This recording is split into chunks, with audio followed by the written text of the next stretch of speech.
Salut à tous, aujourd'hui on se retrouve pour une vidéo sur les semis à préparer au mois de septembre pour nos petites cultures d'hiver. Et aujourd'hui voilà, je vais vous parler des différents semis qu'on va pouvoir lancer au potager. Donc voilà, ici j'ai préparé quelques plaques pour certains semis que je vais démarrer en plaque parce que les espaces ne sont pas forcément libérés au potager. Vous voyez là j'ai encore des tomates, mais dès que l'espace sera libéré on passera sur une autre culture. Donc voilà, je vais commencer à les démarrer maintenant pour pouvoir enchaîner assez rapidement une fois qu'on aura retiré ces plants là. Donc voilà, au niveau des cultures, qu'est-ce qu'on va lancer? Alors on peut relancer des laitues.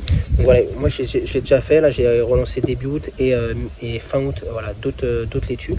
Donc voilà, ici mes petites laitues sont en train de se développer tout doucement, voilà. Et là j'ai mon semis de fin août qui lui ira en place au potager à partir de fin septembre. Et fin septembre je relancerai un nouveau semis. Donc voilà, j'essaie de relancer un tous les mois. Et les semis de fin septembre iront sûrement en partie en serre.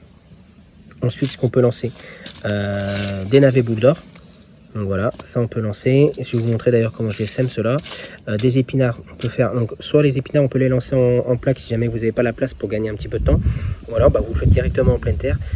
N'hésitez pas, voilà, avec plusieurs, en gros à peu près avec une dizaine de mètres d'épinards, on va récolter entre 10 et 15 kilos. Donc voilà, c'est ce que j'ai fait au printemps. On va le refaire maintenant.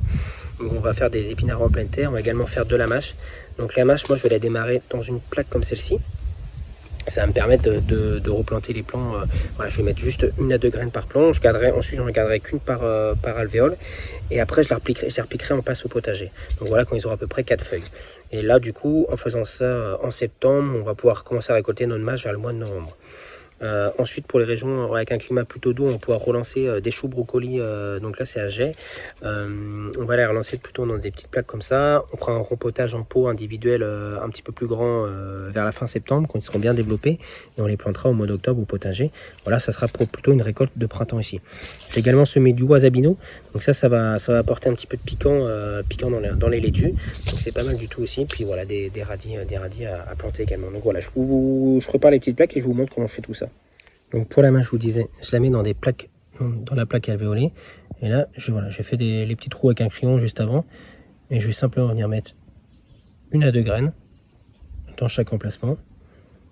Voilà. Après, on va simplement venir refermer, retasser avec le doigt. Voilà, on va recouvrir comme ça la graine. On tasse très légèrement. Puis après, on viendra soit tremper la plaque dans une bassine d'eau, donc dans une brouette. Voilà, on va faire un arrosage, mais très léger, de façon à ne pas venir faire ressortir les graines. Alors pour les navets, alors là, j'ai mes petits graines de navets. En fait, je vais venir les mélanger dans le terreau. En fait, je vais mélanger les graines bien avec du terreau, mélanger avec de la terre de taupinière. En fait, je mélange tout ça et derrière, je vais aller semer tout ça dans le potager.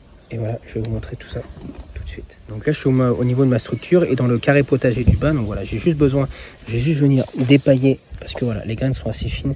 Elles n'arriveront pas à traverser le paillage. Donc je vais juste dépailler. Donc ouais, la terre est encore assez fraîche en dessous, encore un petit peu humide. Donc je vais dépailler puis je vais venir étaler mon mélange. Donc voilà, là j'ai étalé sur toute la surface dans le carré. Donc on tasse simplement légèrement à la main. Puis derrière, on va venir arroser avec un arrosoir qui fait une petite pluie fine. Voilà, pour pas retourner toutes les graines. Et on arrose vraiment très légèrement, juste de façon à bien humidifier le terreau en surface. Je vous montre, j'avais démarré un petit semis exactement de la même manière il y a une petite semaine. Et vous voyez, les graines commencent à sortir tout doucement. Donc voilà, c'est une technique qui fonctionne plutôt bien. Et ça étale bien les graines sur toute la zone. Voilà. Pour les épinards, je vais venir les semer dans ce carré potager en attendant que j'ai plus d'espace qui se libère au potager et j'aimerais faire un deuxième semis un petit peu plus tard. Voilà. En attendant, j'ai fait 3 rangées espacées d'environ une dizaine de centimètres et je vais simplement venir semer mes graines comme ça, simplement à la main. Alors j'en mets pas mal parce que comme ça, j'aimerais simplement éclaircir à la levée. Il y a peut-être une partie qui sera mangée par les limaces, donc voilà, vaut mieux toujours en mettre un petit peu plus et au pire on retirera ce qui est en trop. Voilà, et puis après on va simplement venir tasser, comme ça on recouvre un petit peu avec la terre. Alors, la terre est assez fine dans ce carré, c'est assez pratique. Et pour terminer les semis aujourd'hui, je vais venir semer dans cette petite plaque les choux brocolis et le wasabino. Donc voilà, j'ai mes petites graines ici. Là pour les brocolis, je vais mettre entre 1 et 2 par emplacement. Donc, je vais juste en mettre une douzaine, hein, c'est largement suffisant. Et puis j'en prendrai, je pense, entre 6 et 8 après en place au potager. Ça suffira pour nos besoins. Et en conso de choux, brocoli. Et voilà. Et après, je vais mettre pareil une douzaine de plants de wasabino. Donc là, je me sers juste, je récupère les feuilles. En fait, c'est pour agrémenter un petit peu les laitues, voilà, les salades composées. Ça amène toujours un petit peu de piquant. Donc voilà, je vais faire mes deux derniers semis. Puis on va attendre que tout ça lève tranquillement. Puis voilà, on va suivre les cultures au fur et à mesure. Puis je vous montrerai tout ça de toute façon dans les prochaines vidéos. Je pense que la semaine prochaine, on sera un petit tour du potager et des cultures en cours. Puis je vous montrerai aussi les semis, comment ils ont évolué en une semaine, 10 jours à peu près. Puis voilà.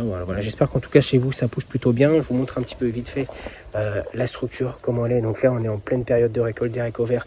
Voilà, je pense qu'on va arriver sur la fin d'ici une petite quinzaine de jours, mais en tout cas c'est encore bien fourni. Voilà, là on a les courges patidou à l'intérieur qui se développent bien. Et au niveau des tomates, bon, voilà, c'est toujours une belle production cette année, vraiment une année assez exceptionnelle. Voilà, bon, en tout cas j'espère que chez vous ça se passe bien au niveau de vos semis, de vos plantations, de vos récoltes aussi. Et en tout cas, n'hésitez pas à relancer des semis sur le mois de septembre. C'est pas parce que les légumes d'été arrivent à la fin qu'on n'a plus rien à faire au potager. On peut encore semer plein de choses pour les légumes d'hiver. Donc voilà, je vous souhaite à tous une excellente semaine. N'hésitez pas à laisser un petit commentaire aussi pour partager ce que vous allez cultiver cet hiver. Et puis bon, on se retrouve très bientôt pour une prochaine vidéo. Allez, ciao ciao!